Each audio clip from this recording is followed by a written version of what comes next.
আমার বোনের কথা একটু শুনুন। উনি আপনি স্যার অ্যাপসে আমি কি কথা বলতে দেয় না, কথা বলতে না। আমি কি স্যারের সাথে কথা বলবো? হ্যালো, বলুন তো একটু, আমি এডিশনাল ডিআইজি বলছি, বলুন তো। জি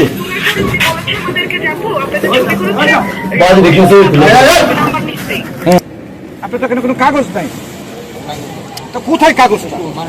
কোম্পানিটা কে? কত টাকা করে? 5 টাকা।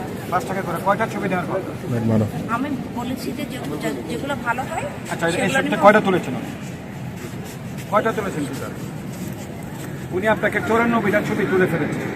এখন আপনি যদি বলেন 5টা ছবি দেবেন, সে তো মানবে না। 5টা নিচ্ছি না তো। ধরেন 94টা নেবেন কিনা?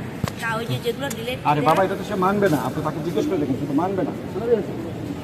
আপনাকে খুব শখ করেও আপনাকে দিয়ে তোলাচ্ছে, সে মানবে না। না মানার পরে তখন আপনি একটা সেকেন্ড স্টেপে আসবেন, পুলিশকে বলবেন যে এই ব্যক্তি আমার কাছে বেশি টাকা নিয়েছে।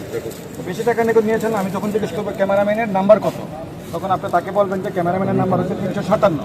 তখন আমি কম্পিউটারে যখন খুঁজবো যে 357 নাম্বার ব্যক্তিটাকে, এই ব্যক্তিটা কিনে আমি দেখি কাগজ দেয়, কাগজটা দাও, তোমার কার্ডটা দাও। ওকে তো আমার খুঁজতে হবে নাকি? যুক্তিতে আসে। ধরেন আপনার সাথে একটা গ্যাঞ্জাম হলো না, যদি হয়ে যায় তারপরে তো ওর ক্যামেরার এগেনস্টে ওকে আমাকে নাম্বার এগেনস্টে বলবে। নাম্বার এগেনস্টে ব্যক্তিটা কে? প্লিজ, এর মানে এর কোনো কাগজ নেই। আপনারা শুরু উঠেছেন কেন? ক্যামেরা না, উনি তো আমার লোক। ও আচ্ছা। আমার বক্তব্যটা হচ্ছে, সে 94টা ছবি তুলেছে, ক্যামেরা তার কোনো কাগজপত্র নাই। এখন যদি তার বিরুদ্ধে কোথায় কাগজপত্র?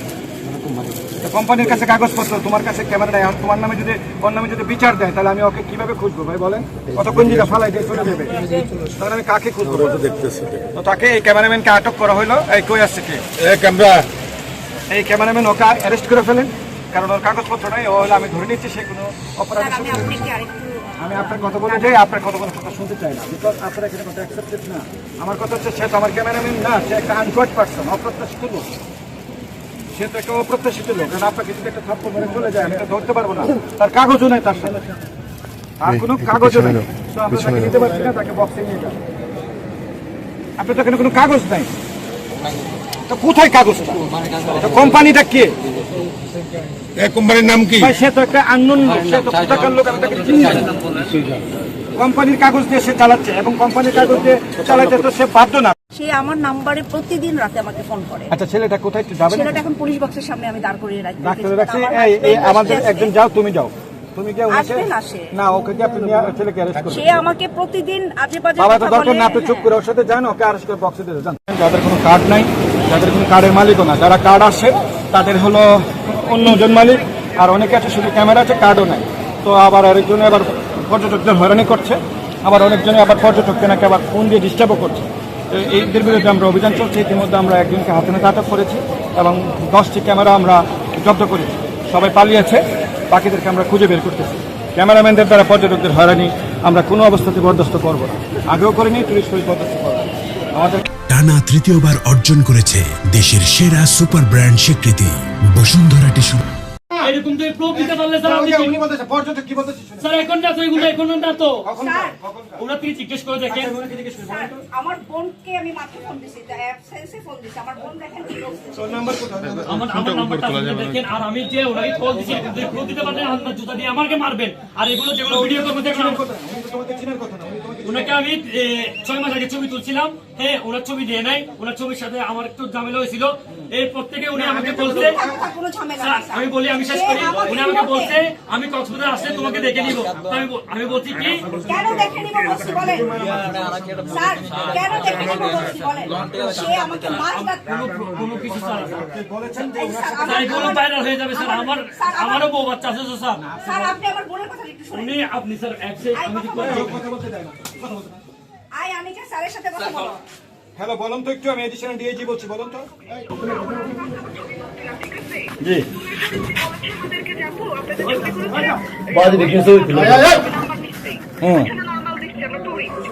এরপরে ঢাকা আসার পর থেকে উনি আমাদেরকে ফোন দেয়, আমরা ধরি না, ভোর 5টা যখন মন চায় ওনাকে ফোন দেওয়ার পরে বলা হচ্ছে দেখেন আপনি ভালো আমাদেরকে ফোন দিবেন। আমার ভাই ওকে, আমরা ওনাকে আটক করেছি, আপনাদের অভিযোগ আমরা নিলাম।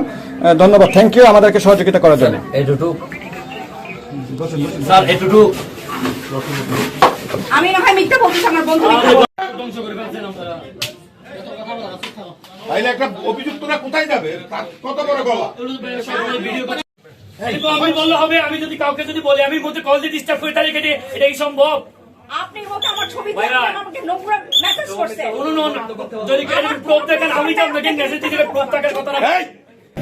বাঁশখালী চট্টগ্রাম, এটা হলো বাঁশখালী চট্টগ্রামের মালিক, অথচ ক্যামেরা হচ্ছে আপনার বাড়ি কই? তোমার ড্রেস কই? এই তোমার ড্রেস কই? এই ড্রেস কলম। প্রিয় দর্শক মন্ডলী, আপনারা দেখেছেন ওনার বাড়ি হচ্ছে চট্টগ্রাম, আর তিনি ক্যামেরার কাগজ দিয়েছেন, একটা রিসিপ্ট দিয়েছেন, এটার নাম হলো বাঁশখালী। দেখি ক্যামেরার কাগজ।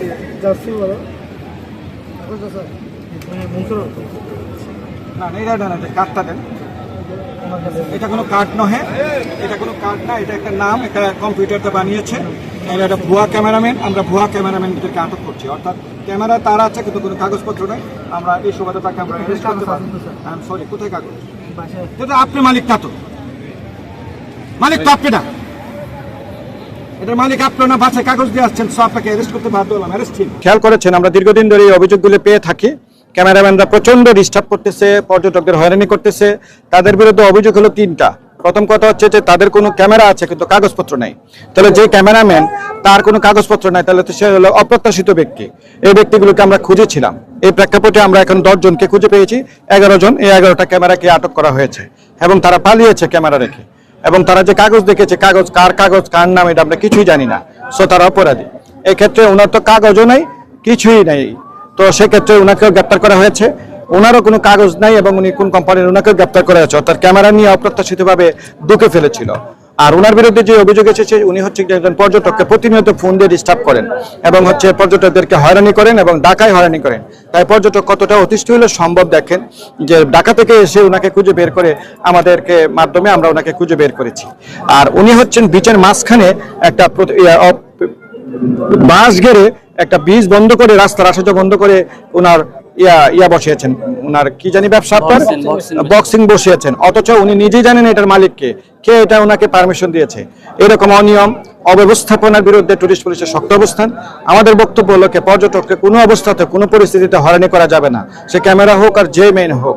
এইভাবে আবার মাঝখানে আবার অপ্রত্যাশিতভাবে আবার পিলার গেড়েছে, বিচের ভারসাম্য নষ্ট করেছে, এগুলোকে আমরা অ্যালাউ করবো না।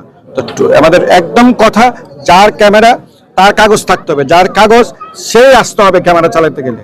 কারণ স্পষ্ট ক্যামেরার পিছনে লেখা আছে যে এটা নবায়ন করতে হবে, কারো ক্যামেরা এখানে নবায়ন নাই, নাম্বার 1। নাম্বার 2 হচ্ছে যে ক্যামেরা হস্তান্তরযোগ্য নহে, ক্যামেরার কাগজ কোনো অবস্থাতে হস্তান্তরযোগ্য নহে। সো হস্তান্তরযোগ্য ক্যামেরা যদি পাওয়া যায়, টুরিস্ট পুলিশ সেটার বিরুদ্ধে কড়া ব্যবস্থা নেবে।